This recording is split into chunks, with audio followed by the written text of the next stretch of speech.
un an déjà, c'était déjà en mars 2019. Nous sommes un an plus tard et beaucoup de projets sont nés, beaucoup d'évolutions aussi. Il est en train de se passer quelque chose. L'université française est en train de changer. C'est une nouvelle extraordinaire. Et quand on sait ce que ça peut donner en termes d'impact sociétaux, eh bien, on sait qu'on va faire changer le pays. L'extraordinaire ambition maintenant qui nous anime tous, qui est de changer profondément la culture de l'entrepreneuriat dans les grands pôles scientifiques universitaires français. Il y a un esprit nouveau en France, il y a un esprit entrepreneurial, il y a un esprit d'ambition qui est extrêmement enthousiasmant. Nous avons conscience que nous sommes en train, tous ensemble, de prendre part à un combat, ou en tout cas à une compétition technologique internationale, qui, de ce que je peux en juger, de ce que j'ai pu en juger quand j'étais à l'Elysée, ou même aujourd'hui en tant que secrétaire d'État au numérique, a rarement été aussi féroce, en tout cas depuis quelques décennies.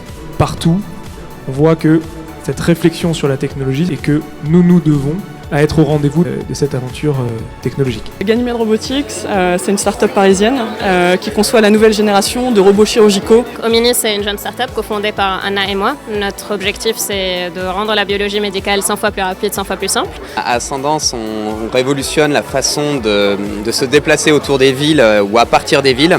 Je travaille pour Nenufa, une start-up qui a été créée en 2019. Et du coup, c'est une entreprise spécialisée dans les biotechnologies et particulièrement des systèmes innovants de production de microalgues. Mycophyto, c'est une start-up qui développe des solutions biologiques pour s'affranchir des engrais et des pesticides. Le CNRS, effectivement, c'est la recherche, mais le CNRS, c'est aussi les start-up, puisqu'on crée, en fait, ça ne se sait probablement pas assez, entre 80 et 100 start-up par an, et ça depuis une quinzaine d'années.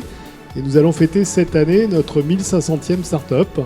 Alors on n'a pas créé que des licornes, mais on a quand même créé un grand groupe qui fait 4 milliards d'euros de chiffre d'affaires. Et aujourd'hui, on a pu créer à l'université, et ça c'est une de nos success stories, on a pu créer un fonds qui est doté de 76 millions d'euros. Ça a eu un effet levier considérable parce que ça a permis d'envoyer un message quand même qui est de dire que si vous voulez fonder des startups technologiques et pas simplement des startups d'usage, eh bien vous aurez la possibilité. Il y a réellement un potentiel et ce potentiel, on l'a vu dans ces Deep Tech Tours, on a fait 13 dates et c'est maintenant que ça va se faire parce que c'est maintenant qu'on va voir nos capacités à tenir nos lignes et à faire en sorte que ça arrive.